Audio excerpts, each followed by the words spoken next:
Assalamualaikum warahmatullahi wabarakatuh. Tabi pun. Di sini kami dari kelompok 11 izin mempresentasikan mempresentasikan materi LKM 11 yaitu reduksi dan oksidasi mata kuliah prinsip-prinsip kimia anorganik. dengan anggota kelompok 11. Yaitu ada Erviantina, kemudian saya Emiliana Faza, dan yang ketiga ada Cindy Amalia.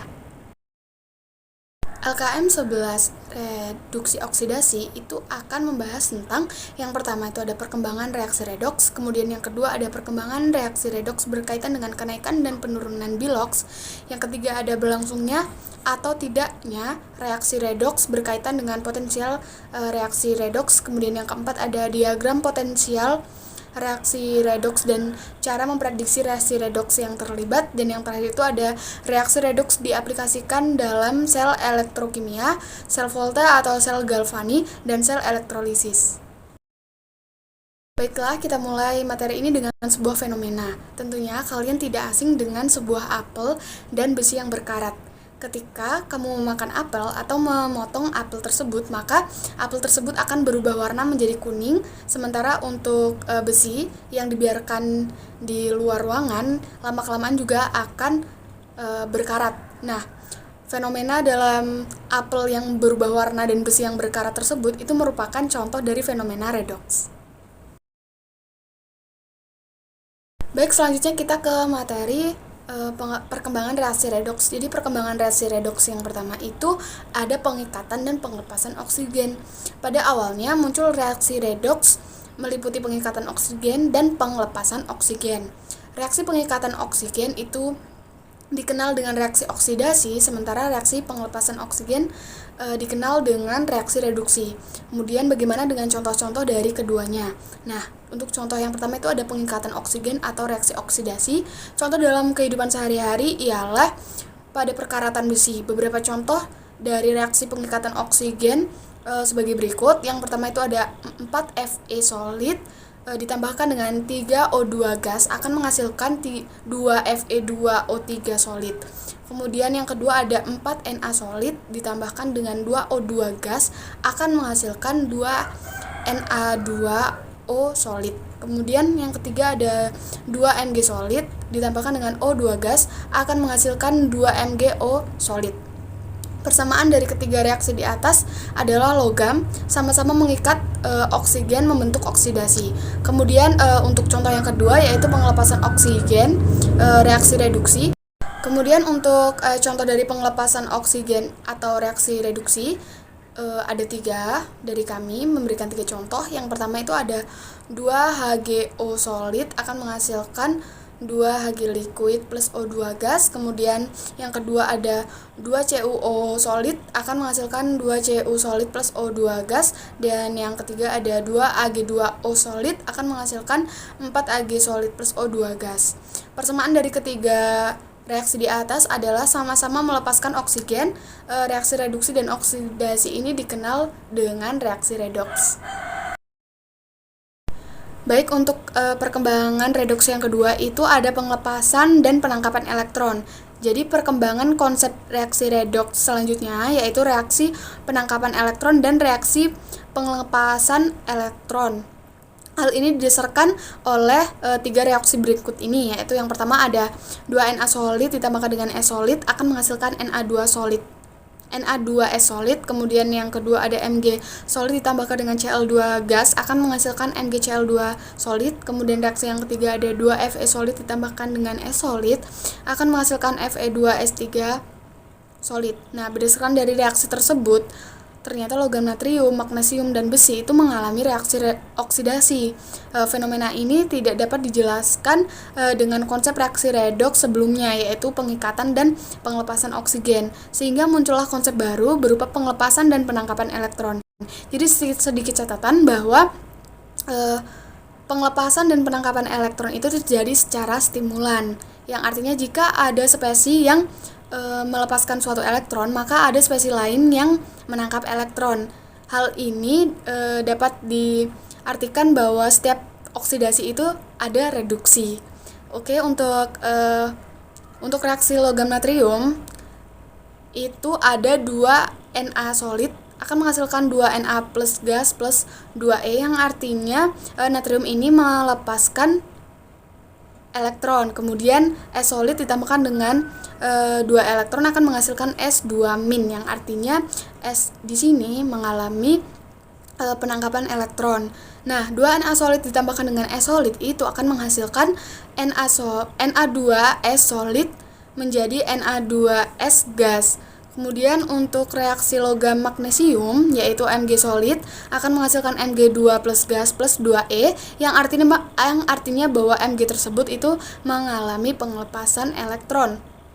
Kemudian Cl2 gas ditambahkan dengan 2 elektron itu akan menghasilkan 2 Cl- gas, yang artinya bahwa Cl tersebut itu mengalami penangkapan elektron.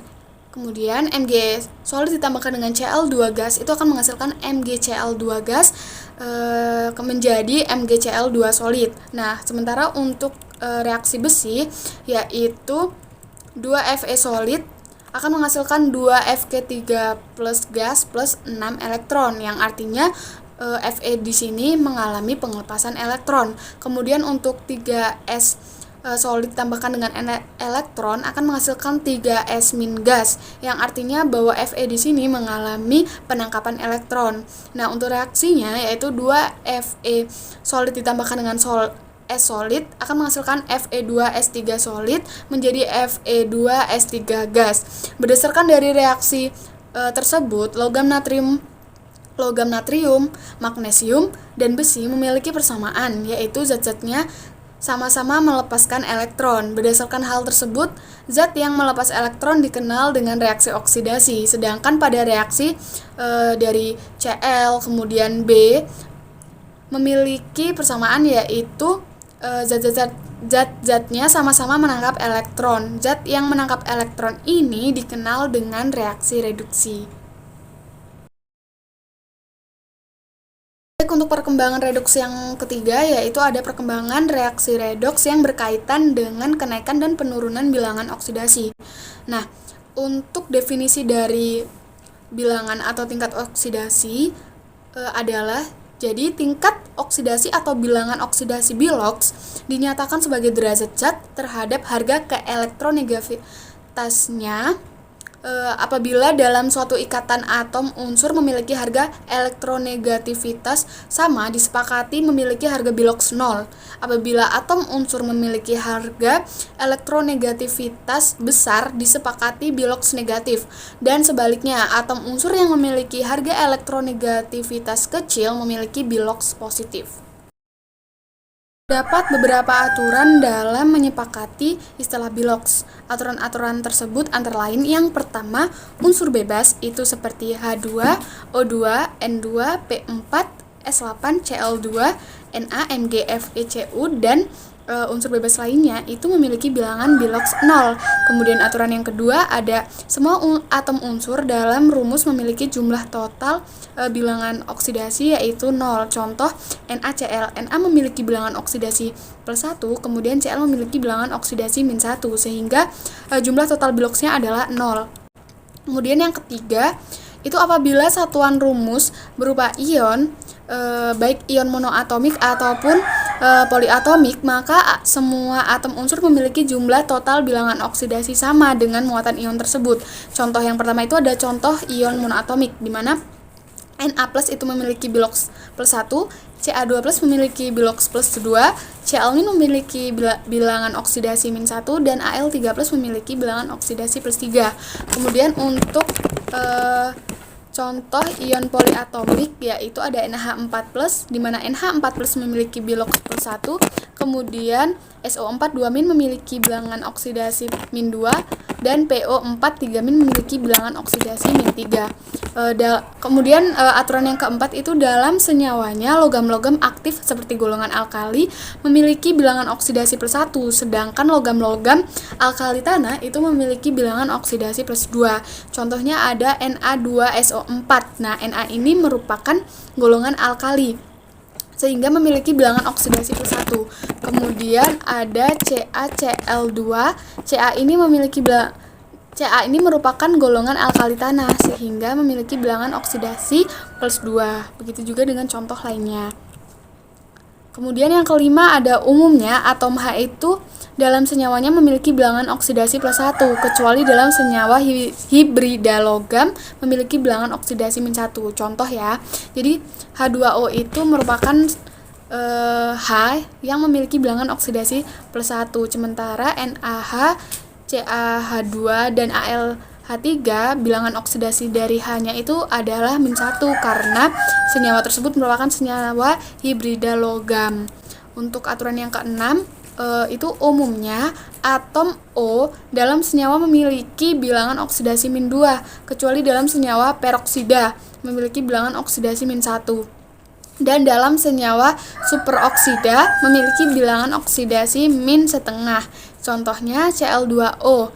Nah, Cl2O ini merupakan senyawa biasa sehingga O-nya itu memiliki bilangan oksidasi -2. Kemudian H2O2 itu merupakan senyawa peroksida sehingga O itu memiliki bilangan oksidasi -1. Kemudian dalam NaO2 itu merupakan contoh dari senyawa superoksida di mana bilangan oksidasi dari O2 adalah -1,5. Kemudian aturan yang terakhir adalah atom F dalam senyawanya memiliki bilangan oksidasi -1. Contoh terkait reaksi redoks. Yang pertama adalah reaksi Zn ditambah Cu2+ menjadi Zn2+ ditambah Cu dengan nilai biloks pertama yaitu Zn dengan nilai biloks 0 dan Cu2+ dengan nilai biloks +2 menjadi Zn2+ yaitu dengan nilai biloks yaitu +2 dan Cu adalah nilai biloksnya 0. Jadi reaksi yang kedua adalah reaksi H2 ditambah Cl menjadi 2HCl dengan nilai biloks untuk 2H2 adalah 0 dan nilai biloks dari Cl adalah 0 sehingga menjadi 2HCl2 yaitu dengan nilai biloks yaitu +1 dengan -1. Dari kedua reaksi tersebut dapat kita ketahui bahwa logam seng atau Zn dan gas hidrogen atau H mengalami reaksi oksidasi. Zat-zat tersebut mengalami kenaikan bilok. Sedangkan untuk reaksi tembaga 2 atau Cu dan gas klorin atau Cl mengalami reduksi. Zat-zat tersebut mengalami penurunan biloks. Lalu yang berikutnya yaitu berlangsung atau tidaknya reaksi redoks berkaitan dengan potensial reaksi redoks. Dalam reaksi redoks, potensial reaksi dilokalisasi pada permukaan elektrode atau pada suatu titik di tempat kedua zat bersinggungan.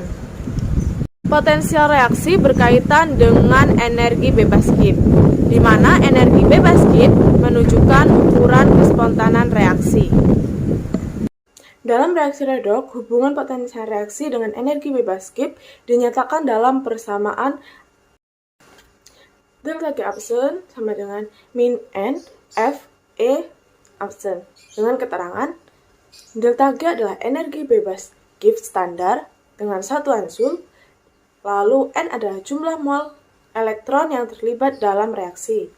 Kemudian F adalah tetapan Faraday dengan satuan yaitu Z per mol kali V. N adalah potensial reaksi standar dengan satuan V.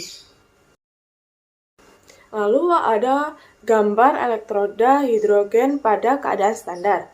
Nah, jika konsentrasi ion Cu2+ dan Zn2+, keduanya adalah 1 M, ternyata potensial listrik atau EMF sel Daniell adalah 1,10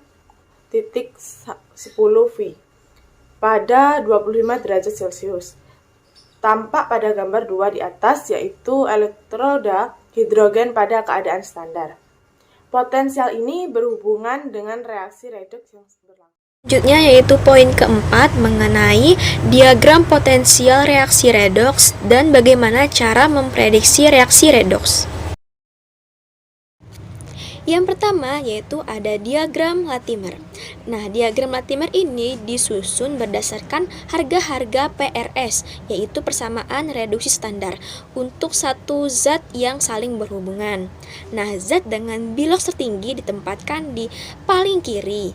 Nah, dan serangkaian zat dari atom yang sama disusun ke kanan sesuai dengan penurunan biloks. Dan harga PRS ditulis di atas garis yang menghubungkan setiap keadaan. Baik, selanjutnya di sini kita akan membahas contoh penggunaan diagram Latimer untuk Cl2 dalam keadaan asam. Yang pertama yang kita lakukan adalah mengkonversi diagram Latimer tersebut menjadi setengah reaksi. Di sini yang akan kita konversi yaitu adalah ClO4- menjadi ClO3-. Nah, di sini ada reaksinya ClO4- aqueous plus 2 H plus aqueous plus 2 elektron menjadi ClO3- aqueous plus H2O liquid. Tadi di diagram Latimer sudah ada nilai numerik potensial standar atau volt yang ditulis di atas garis horizontal. Di sini kita lihat bahwa nilai numerik standar potensial standar atau volt ClO4- menjadi ClO3- adalah plus 1,20.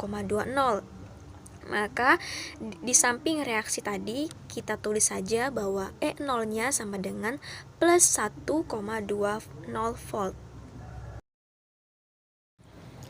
Berikut adalah gambar dari diagram Latimer untuk klorin dalam keadaan basa maupun asam. Dalam diagram Latimer, apabila pada zat tertentu harga PRS-nya di sebelah kanan bernilai positif, maka reaksi reduksi zat tersebut menjadi di sebelah kanannya dan dapat berlangsung.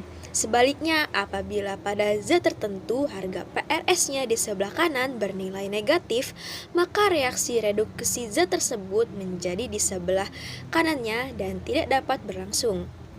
Lalu, apabila pada zat tertentu harga PRS di sebelah kanannya lebih tinggi dibandingkan di sebelah kiri, maka zat tersebut memiliki kecenderungan untuk melakukan reaksi disproporsionasi atau autoredox menjadi zat-zat di sebelah kanan dan kiri pada diagram Latimer. Lalu, apabila pada zat tertentu harga PRS-nya di sebelah kanan bernilai negatif dan di sebelah kiri bernilai positif, maka zat tersebut merupakan zat yang paling stabil di antara zat-zat yang lainnya. Selanjutnya yang kedua yaitu ada diagram Frost. Nah, diagram Frost ini menunjukkan diagram Frost nitrogen. Di sini menggunakan grafik XY, di mana X melambangkan bilangan oksidasi sedangkan Y melambangkan nilai NX0. Di sini terdapat dua warna grafik merah melambangkan dalam suasana asam, sedangkan grafik biru melambangkan suasana basa. Untuk menentukan mana yang paling stabil, kita lihat saja grafik mana yang paling rendah. Contohnya pada keadaan asam yang warna merah, spesi NH4+ yang paling rendah grafiknya, yaitu pada titik -1. Nah, -1 di sini yang paling rendah, maka NH4+ lah yang paling stabil spesinya di antara spesi-spesi asam lainnya. Sedangkan untuk spesi basa yang berwarna biru, jika kita lihat yang paling rendah itu terdapat pada N2, yaitu dia berhenti di titik NE0-nya itu di titik 0. Maka spesi N2 inilah yang paling stabil karena dia paling rendah nilai NE0-nya dibandingkan spesi basa lainnya.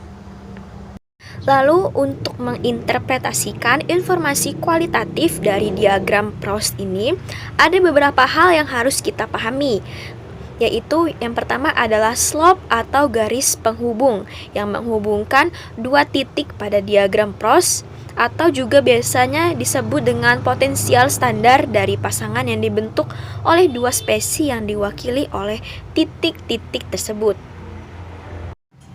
Selanjutnya yang kedua yaitu zat yang dapat mengalami reduksi dalam diagram Frost tergambar dalam kemiringan yang lebih positif dengan Ne0-nya lebih positif.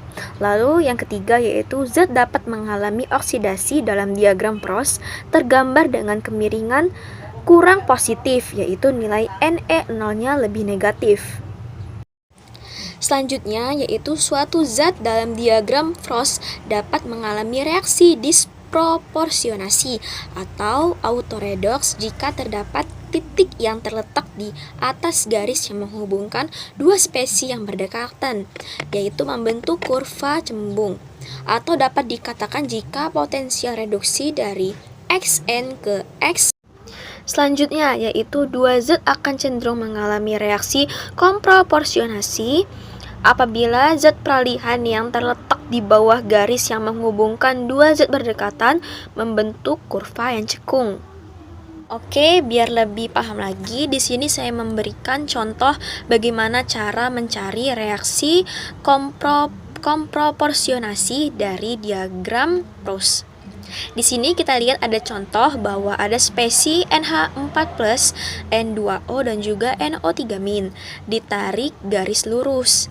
Nah, dan ternyata spesies N2O ini tidak selurus dengan garis lurus tadi, atau spesies N2O ini ternyata berada di bawah garis penghubung spesies NH4+ dan NO3-.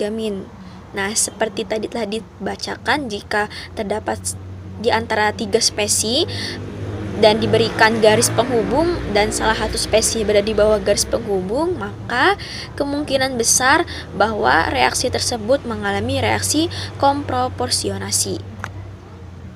Selanjutnya yaitu apabila zat membentuk kurva cekung seperti pada gambar, maka zat tersebut stabil.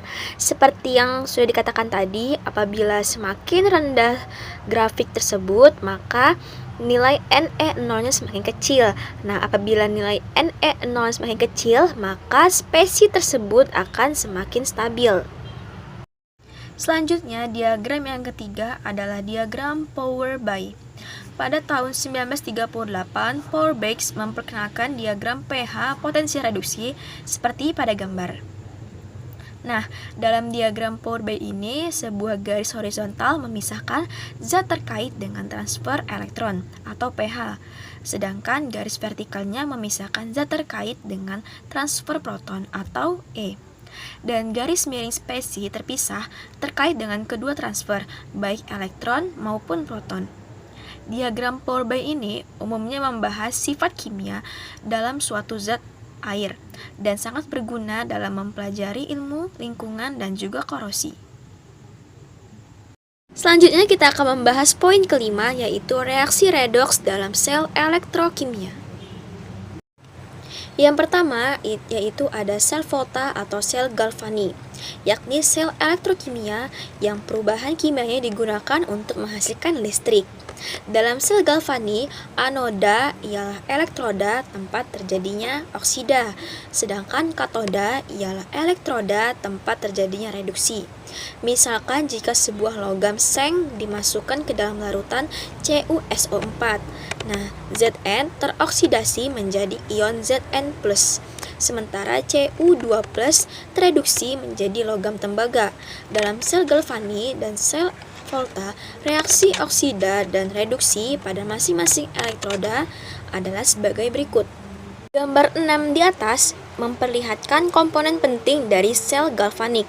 Sebatang seng dicelupkan dalam larutan ZnSO4 dan sebatang tembaga dicelupkan ke dalam larutan CuSO4.